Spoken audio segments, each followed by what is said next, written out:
Okay, it's time to get started on your resume exercise.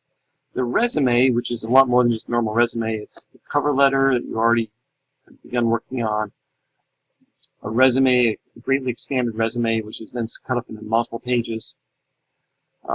This because this is the final project, and you will work through the rest of the class on this and learning other techniques you need as you go along. I warned you that the resume was coming up. I'm showing you right now the assignment, which is available on Moodle on paper, and you can look at it or print it out or whatever to review it again. The plan, again, is to create something expanded. Now, if you went to most employment experts, they would tell you about the fact that your resume should be targeted at a particular employer, and your cover letter certainly should.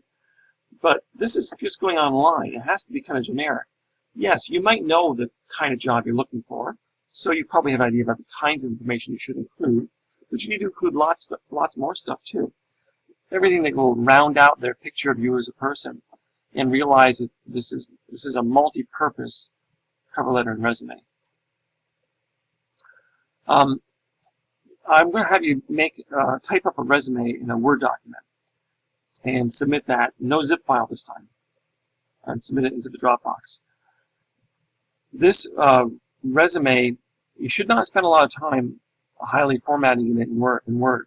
Were it to be on paper resume, you certainly would.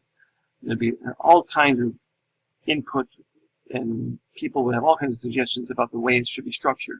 They'd also say things like maybe it should only be one page. This is different. This is going to definitely be longer than a page.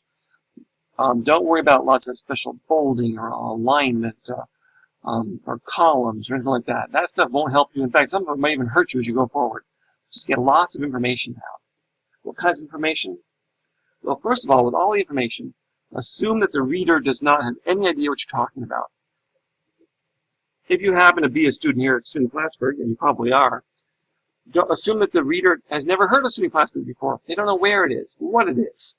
They don't know what your major is about, or what is special about it here, or the place you come from, or what the clubs you're in, what they really do, or if you write for a publication on campus, for instance, or you're an intern in a local business. They don't know any of these things. So everything from what is it, where is it, when did it happen, lots of detail. What categories are you going to have? At least 8 of these categories. You're certainly going to have your name on the top of it. No contact information. We'll handle that differently. You're going to have, probably the first category should be an objective. You literally will write objective and then give an objective. It'll be 1 or 2 sentences. I'll show you some examples. Employment history. Education could go first if you like, but I'll just put employment here in reverse chronological order. In other words, the newest job first, and the job you had the longest to go last. I'm sure you've had some jobs. You may feel funny about putting down babysitting, or working in being a waiter in a restaurant, or working in a summer camp, but these are still important, responsible things that you've done. So they should be listed, including where, when, and give us some detail in a list or a paragraph about what it was you did there, especially if there's things that could relate to your objective. Internships. If you have had any internships, great. Make sure to list them. Education. You've certainly had education. You're going to list it again, reverse chronological order, with your most current college first. If you've been to multiple colleges. You may list high school if you wish. Excuse me. Make sure to give some detail about the college you're going to now. Where is it? What is it? What makes it special? What about your major? When are you going to graduate? What makes your major special? Why this major in this department here? What are some courses you've taken that might be important to mention? College activities or publications? Yes, again, chronological order. The newest things first.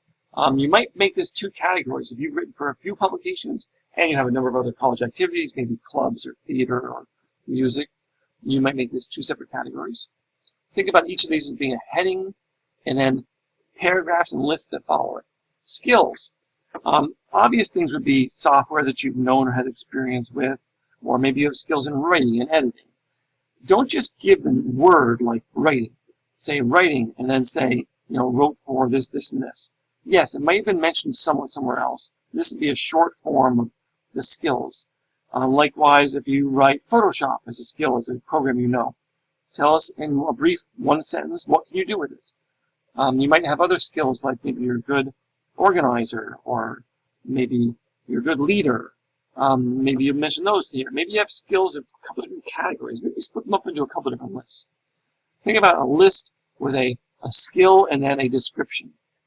Volunteerism and community service, important. You've done something, I'm sure, maybe even a lot of things. Make sure to tell us where and when and what else you did. Awards, honors, accomplishments of any kind, anything from Dean's List to special scholarships or so on. Interests and hobbies, everybody has these. Please don't leave these out. And tell us a little bit about it. What is it you like to do? Do you like to fish or hike? Do you like to listen to music? What kind of music? So on and so forth.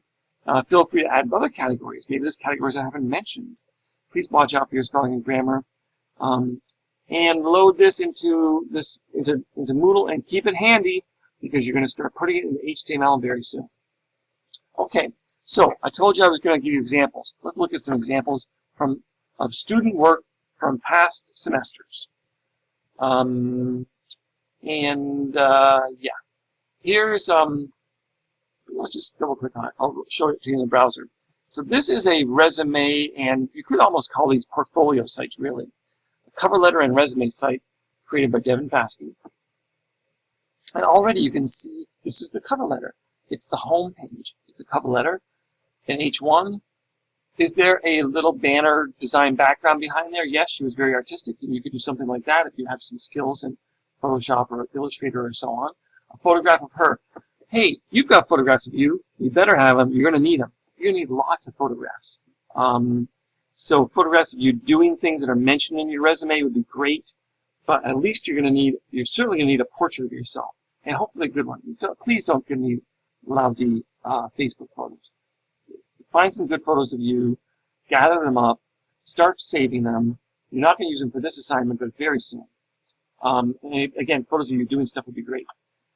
So this is the cover letter, and her resume is broken up into multiple parts. Here's her objective.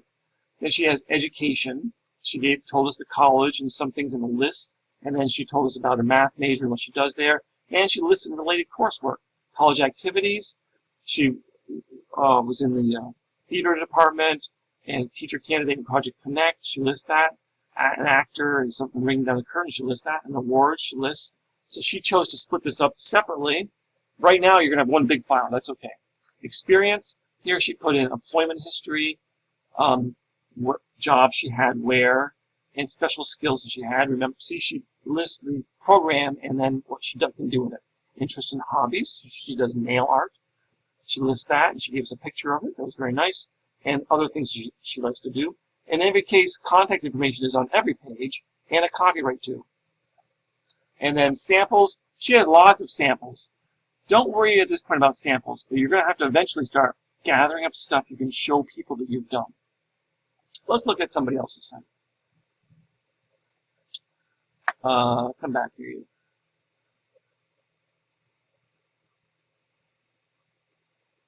Oh, I'm afraid my browser does not want to work properly here. Hold on just a minute. I'll get back to it. Okay, this is another student's site, Jessica Blondell.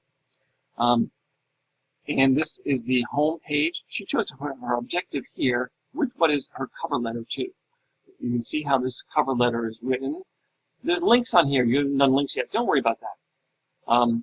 Experience and employment is one of her first categories. This would have been a chunk of the resume file that she made.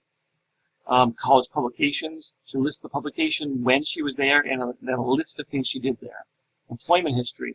She lists the country club she worked at and explains what she did there. Babysitting. She explains what she did. And she has photos of herself in some photos that just describe the place. Photos are a little small. Would have been better if they'd been bigger, but still very useful. Education. A photo of the college, and she explains that she's here and what she's doing here, and more about the college and how she liked it. And then she lists her high school, and she had a graduation photo. That's fine. Community service and awards. She has number of places she's volunteered, including she has photos too. It'd be nice if they were a little bigger. More places she's volunteered, and then awards and accomplishments, which she lists and gives us a little bit about each one, which is very nice. Skills and hobbies. She explains HTML and CSS. You'll be able to put that down after this class. Editing, photography, explains what she can do. Interests and hobbies, herself fishing and hiking. I think that's hiking. No, it's flat. Something else. Anyway. And then samples. Here are some photos that she's showing us and some links to other photos and so on you can have. Okay? And finally, this is Eva Parham's site. And you know, I may make some links to some of these so you can look at them yourself if you wish, but she chose to make a landing page, a big icon-based landing page to get to her other pages. So the cover letter, which may very well be your home page, is here. And this is a pretty traditional cover letter with a photo of her, okay? And it's listed as cover letter. And then about me is skills, hobbies and interests, college activities. Would have been nice if there was a photograph in here. Employment, again, no photograph, which is too bad, but a lot of good description of her jobs that she's had. Education, again, it could have been nice to have photographs, but a really good description of the college and other schools that she's gone to, and then an internship that she had at a law firm, I believe. And then samples page, you can go to the articles that she's written here. It's another good site. Okay, so that should give you a feeling about where we're going with this stuff. You know, why the resume? Why so much detail in there? It's going to be split up into a bunch of chunks, and you got to gather some art for it also. Hope that helps you. So get going on your resume.